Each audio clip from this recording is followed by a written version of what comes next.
personality is I want to win badly. I want to win more Lombardis for Philadelphia and our fans. We got the greatest fans around, and I will do everything possible. Powered by the Inside the Birds podcast. Now, live from inside the Matt Black Kia Studios. This is Football at 4. Football at 4 is powered by the Inside the Birds podcast. It drops Mondays and Thursdays at 6 a.m. You get the latest Inside the Birds podcast tomorrow morning at 6. Geoff Mosher and Adam Kaplan breaking down all the latest Eagles draft news and off-season news as it happens. Geoff Mosher is with me here for today's edition of Football at 4. I always like hearing that from Jeffrey Lurie in the, coming in there, that he will do everything possible to continue to try to help this team win. But a lot of people, Jeff, feel that he is what is preventing this team from win. Like, I it's weird. Like this, we talked a little Monday, and I thought about it more, and I'm like, how did it get to this point where Lurie was kind of like a persona non grata? He was like just like the happy-go-lucky owner guy who was up there, and now it's like a totally different perception. Now, you've been around this team for a long time, covered a lot of different incarnations of Eagles. Andy, were you around for Ray at all? No, I was not around for Ray. So Andy, Chip, Doug, now Nick. At any point when you were covering the team, did you say, that owner's a problem? No, actually, I did not ever feel he was a problem because now knowing that no owner is perfect, right, and that everybody has flaws, I never heard anything other about Jeffrey that would lead me to think that he is interfering in a way that was starting to control the trajectory of the franchise. He was always described during the Andy Reid era as an involved owner who does take a lot of notes and who does have his finger on the pulse of what goes on, but he's always been very caring for his players, caring for his coaches, willing to spend money, willing to upgrade facilities, and obviously a forward thinker. You did always know that Jeffrey Lurie was going to be more involved in as far as being present, right? In fact, I heard some strange stories. I like, him being. I think there was a time where there was a draft where, he had been divorced from Christina Lurie, and she was still a part of the franchise. I think she still is in some capacity, right? And that she's in the war room, he's in the war room, and his new wife, I believe, was also the wife he has now is in the war room. And maybe for some, that was kind of a little bit of a weird dynamic. Now, that's more dysfunction than anything else I've heard with the Eagles so far. Well, remember, she works for the franchise and had a very high title, I believe, in the business or the charities. I forget. I apologize for not remembering. But something like that doesn't make you think that my gosh, the franchise is in terrible hands or there's something crazy going on. It was just kind of different.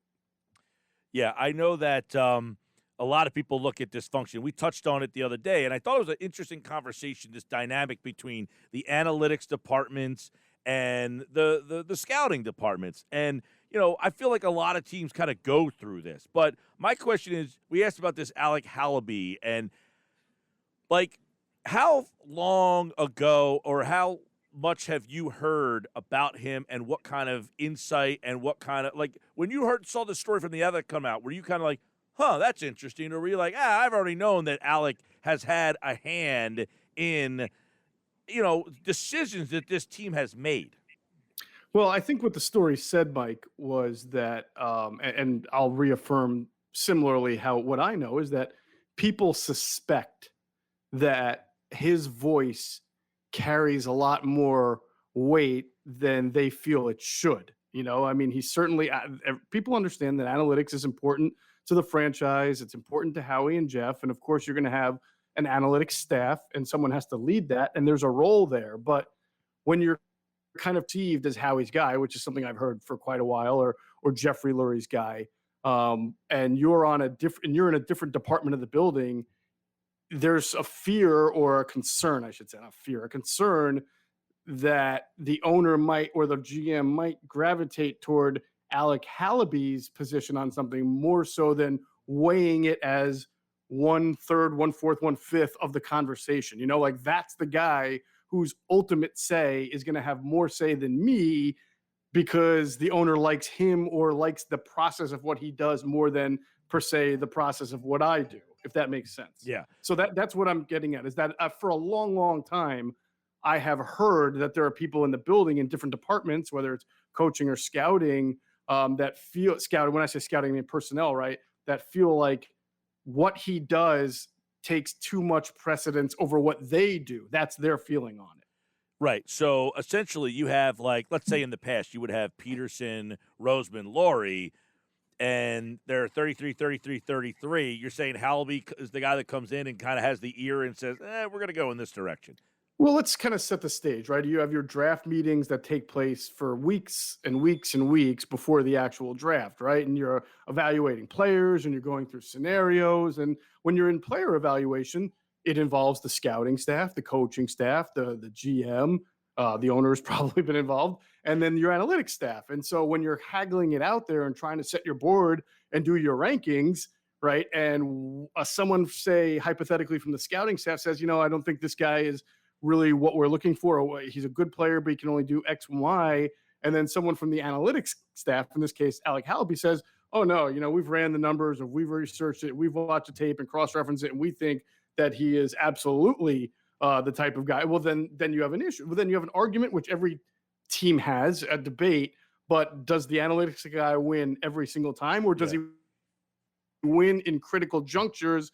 And then we go back to kind of like the J.J. Arcega-Whiteside pick there, where that was clearly more of an analytics department preference than, say, scouting or coaching, right? Right. I mean, it seems that, like, there's so many mixed messages here where you hear these stories, well, the scouts wanted one guy and, the other side wanted this guy. And when in the end, it's Jeffrey Lurie. Remember when was it when there was this press conference and they said, who has say in the draft? We all do. Well, who breaks the tie? And Jeffrey Lurie is like, I do. And everybody laughed. They thought it was a joke, right? They thought like, Jeffrey Lurie's got no.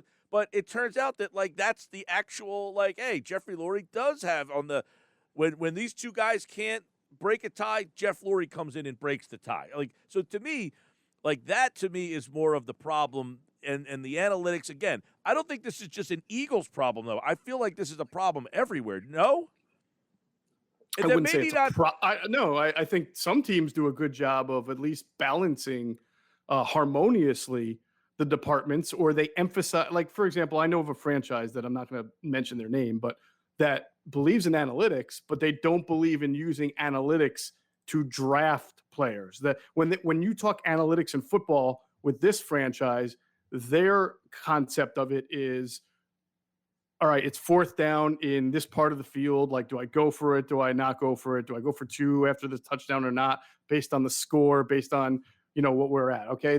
They've told me that they don't necessarily use analytics heavily in their draft process. The Eagles obviously do. So that's just two ways of looking at it and doing it differently. Joe Banner, Mike, who brought analytics to the Eagles, when he started with a few guys from MIT after Jeffrey brought the team, has told Adam and I on the Inside the Birds platforms many times that he also believes that you should not rely heavily on analytics. They didn't in the draft. Okay. So clearly somewhere along the line that has changed, where it now is a big part of what they do in the draft. So yes, some teams do have a difficult marriage between these staffs because they're people who represent two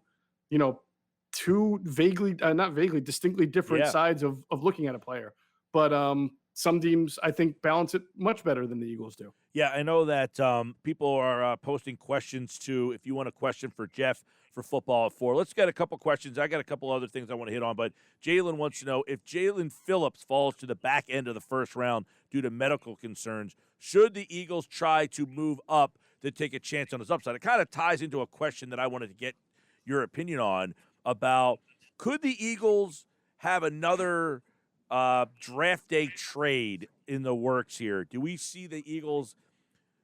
Do we feel strongly that they can make a second pick in the first round this year?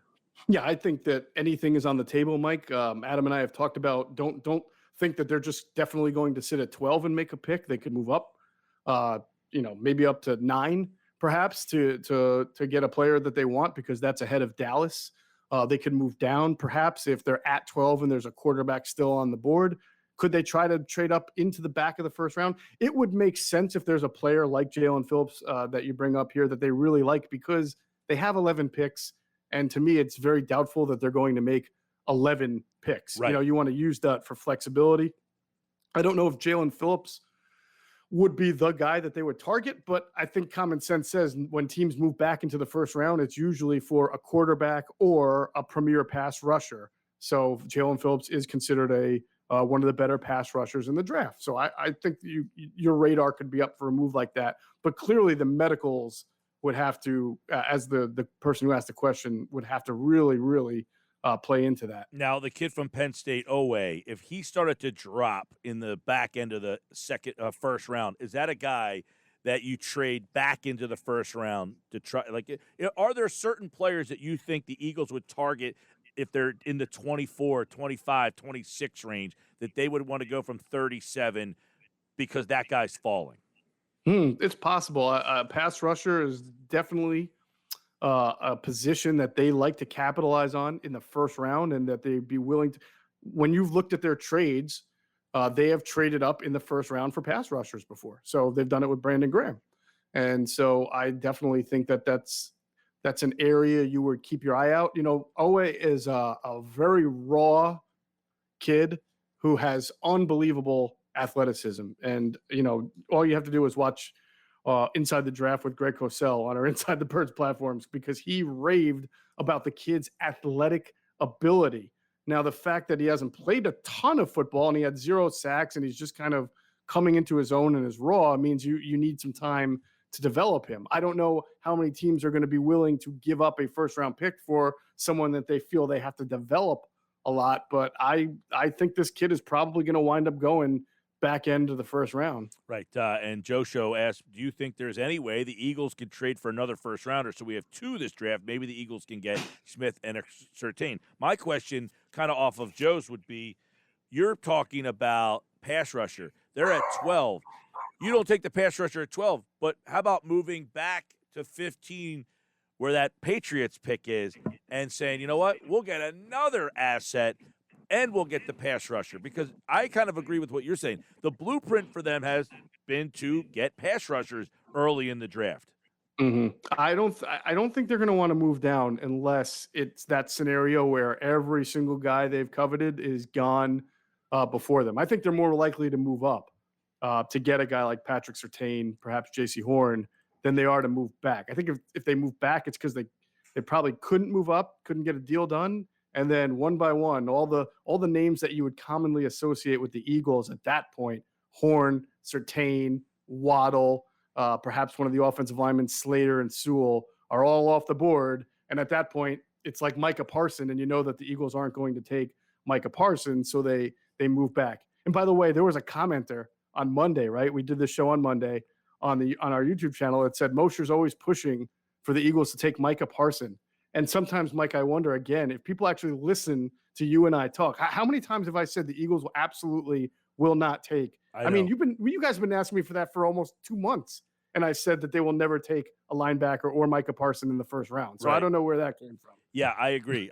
You have not said, I don't believe, one time that Parsons is even in play with the 6th pick, essentially, and then now even at the 12th pick. You don't feel that's the case. I want to get some couple quick thoughts now that Howard and Wilson have both spoken.